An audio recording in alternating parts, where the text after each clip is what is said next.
Добрый день. В эфире телеканала НТС Новости, в студии Елена Яковлева.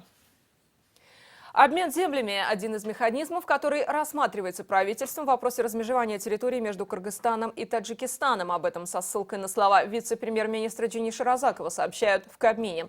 По словам Разакова, проблемными являются села, где люди живут вперемешку. Дома кыргызстанцев и таджикистанцев там расположены в шахматном порядке, из-за чего пограничникам и правоохранителям сложно нести службу, а между жителями то и дело возникают споры. В частности, это населенные пункты Кокташ и Таштумшук. Это села, где на одной улице вперемешку проживают люди, являющиеся гражданами разных государств. Вариант обмена землями сегодня рассматривается как один из главных. Однако, как отметил Джениш Разаков, по одним позициям с Таджикистаном есть согласие, по другим же разногласия. Между тем, переговоры по ситуации в приграничном районе намечены на сегодня. Делегации встретятся в таджикском городе Сфара. С нашей стороны группу по работе о демаркации и делимитации госграницы возглавит Джениш Разаков, но со стороны соседей руководит делегацией вице-премьера Азим Ибрагим. Между тем, таджикские СМИ сообщают, что сторонами был подписан протокол о конфиденциальности информации по событиям, которые происходят на границе двух государств. Источники отмечают, что это сделано во избежание эскалации ситуации на спорных участках, вследствие чего стороны обязались распространять посредством СМИ только обоюдно согласованную информацию. Теперь же представлять Таджикистан и вести работу по сотрудничеству в нашей стране будет другой таджикский посол. Сухроп Алимзода освобожден от должности чрезвычайного полномочного посла Таджикистана в Кыргызстане. По официальной версии, его увольнение связано с переходом на другую работу. Однако напомним, что в связи с конфликтом на границе МИД Кыргызстана вручил ему ноту протеста. Теперь главным дипломатом со стороны Таджикистана назначен Ализода Назирмада.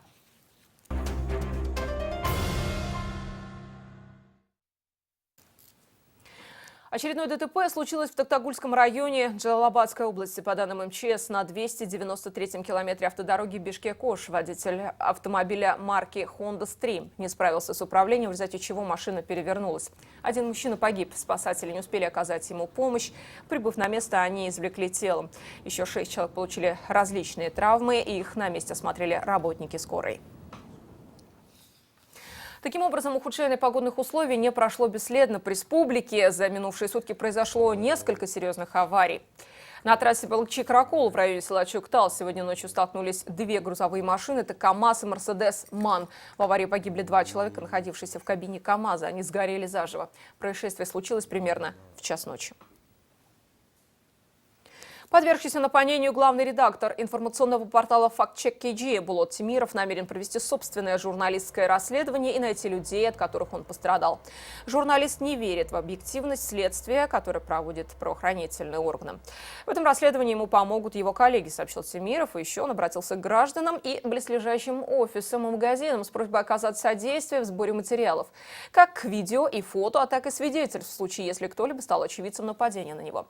Преступление произошло 9 января прямо возле офиса редакции «Фактчек КГ». 3 неизвестных мужчин спортивного телосложения напали на журналиста, избили и отобрали у него телефон. По словам Тимирова, его аппарат – один из главных инструментов как журналиста, но это не кража, а умышленное устрашение его и других его коллег, связанное с его профессиональной деятельностью, подчеркивает Булат Тимиров. Напомним, ранее он и его напарники провели несколько расследований в отношении ряда лиц. Сразу после публикации сайт «Фактчек» подвергся хакерской атаке. В милиции нападение на Булата Тимирова зарегистрировали, но расследуют дело как грабеж.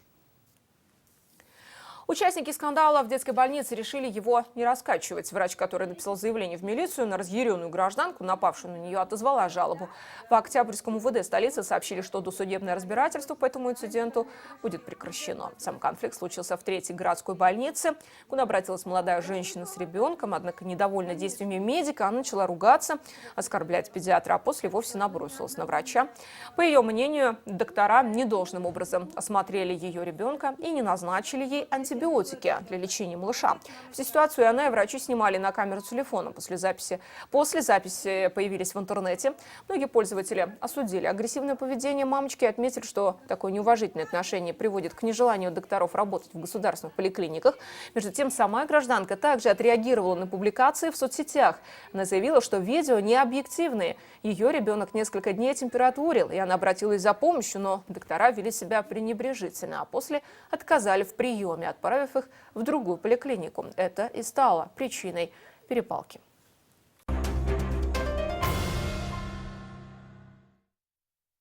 Более 500 наших граждан в прошлом году депортировали из России. Такие данные приводит консульская служба посольства Кыргызстана в этой стране. Дипломаты подчеркнули, что постоянно посещают Центр временного содержания иностранных граждан Главного управления МВД в деревне Сахарово. Работники консульства проверяют, в каких условиях содержатся, в том числе наши граждане, и не нарушаются ли их права. По данным дипломатов, они стараются как можно быстрее провести все процедуры с тем, чтобы кыргызстанцы покинули этот центр и могли вернуться на родину. Так, из 541 репатриированного 14 несовершеннолетние дети, оставшиеся без попечения родителей. 14 гражданам без определенного места жительства была оказана помощь в возвращении домой. В рамках миграционной амнистии за последние 2 года, как указывает в консульстве, черный список лиц, которым запрещен въезд на территорию России, был сокращен на более чем 42 тысячи граждан.